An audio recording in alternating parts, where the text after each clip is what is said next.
Assalamualaikum warahmatullahi wabarakatuh. Apa kabar anak-anak? Alhamdulillah kalau baik. Oke, sebelum kita mulai belajar, mari bersama-sama kita berdoa terlebih dahulu. Berdoa mulai. Doa selesai.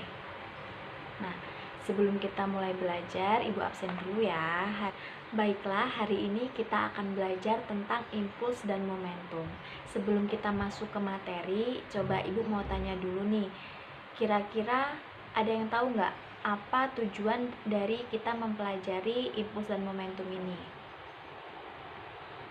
Oke, iya benar. Jadi benar tadi yang sebutkan temennya, kalau salah satu tujuan dari pembelajaran impuls dan momentum ini yaitu supaya kita mampu menentukan konsep momentum pada benda yang bergerak. Kemudian dapat menyimpulkan materi tentang impuls pada benda yang bergerak. Kemudian bisa menganalisis konsep hukum kekekalan momentum. Dan yang terakhir kita juga bisa menganalisis konsep tumbukan sebagai penerapan impuls dan momentum. Oke, kita langsung masuk ke materi. Tapi sebelum Ibu jelaskan, Ibu mau tanya dulu nih. Adakah dari kalian yang pernah melihat orang bermain golf? Oke, kalau yang sudah pernah, coba Ibu mau tanya lagi. Kira-kira apa yang terjadi ketika bola golf mendapat pukulan dari pemainnya? Iya, tepat sekali. Jadi, ketika bola mendapat pukulan dari pemain golfnya, pukulan dari stick golfnya itu, maka bola akan bergerak, terlempar jauh. Itu disebabkan karena apa? Iya, karena gaya. Jadi, benda yang mula-mula diam menjadi bergerak itu disebabkan oleh gaya. Misalnya pada bola golf itu tadi, bola golf kan mula-mula diam, dia diam, kemudian ketika diberi gaya pukulan oleh stick golfnya, maka bola golf tersebut akan bergerak. Nah, gaya pukulan stick golf pada bola golf ini termasuk gaya kontak yang bekerja pada waktu singkat. Gaya seperti itu disebut dengan gaya impulsif.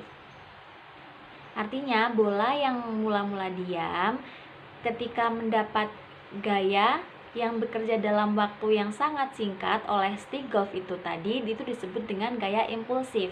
Dengan demikian, kita bisa ambil kesimpulan bahwa impuls merupakan hasil kali antara gaya dengan selang waktu gaya yang bekerja pada bola golf itu tadi. Atau secara matematis,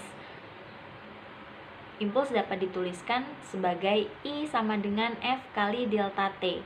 Dengan F adalah gaya, satuannya Newton, dan delta T merupakan selang waktu, satuannya sekon. Artinya impuls I, satuannya Newton sekon.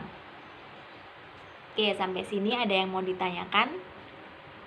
Oke, kalau cukup kita lanjut ke momentum. Itu tadi tentang impuls. Sekarang kita masuk ke momentumnya. Oke, sebelum Ibu jelaskan lagi nih, coba kalian pernah nggak melihat dua mobil saling bertabrakan, mobil kecelakaan di jalan, mobil sama mobil atau mobil sama motor saling bertabrakan? Kira-kira apa yang terjadi ketika dua mobil tersebut bertabrakan? Iya benar, yang satu mungkin kalau mobil dengan motornya yang parah, atau kalau mobil besar dengan mobil kecilnya yang lebih parah kecelakaannya gitu. Nah, itu semua disebabkan karena apa? Ya, karena momentum. Karena fatal atau tidaknya suatu kejadian itu disebabkan oleh besarnya momentum dalam kendaraan itu sendiri. Dalam fisika, momentum didefinisikan sebagai besaran yang dimiliki oleh benda yang bergerak. Besarnya momentum itu sendiri akan bergantung kepada massa dan kecepatan benda tersebut. Atau secara matematis, Momentum itu dapat dituliskan sebagai P sama dengan M kali V, dengan M-nya adalah massa, satuannya kilogram, dan V adalah kecepatan, satuannya meter per second.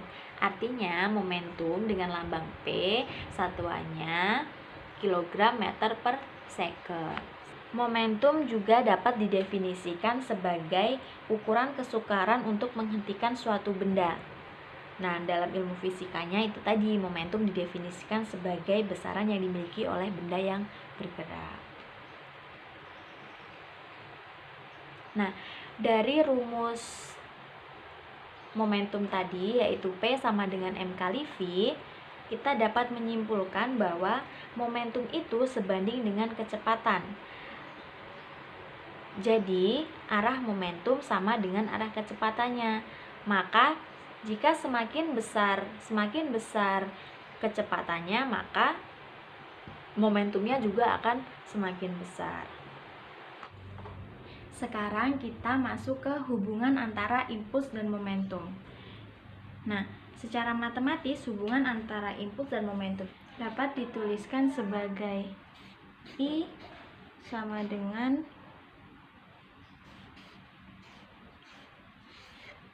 delta P, dengan I adalah impuls dan delta P merupakan perubahan momentumnya, atau dapat juga dituliskan sebagai P2 dikurang P1, yang artinya bahwa impuls yang bekerja pada suatu benda sama dengan perubahan momentum dari benda tersebut. Berdasarkan hukum 2 Newton menyatakan bahwa gaya yang diberikan pada suatu benda besarnya sama dengan perubahan momentum benda per satuan waktu. Demikianlah materi yang dapat saya sampaikan. Semoga bermanfaat. Saya akhiri. Wassalamualaikum warahmatullahi wabarakatuh.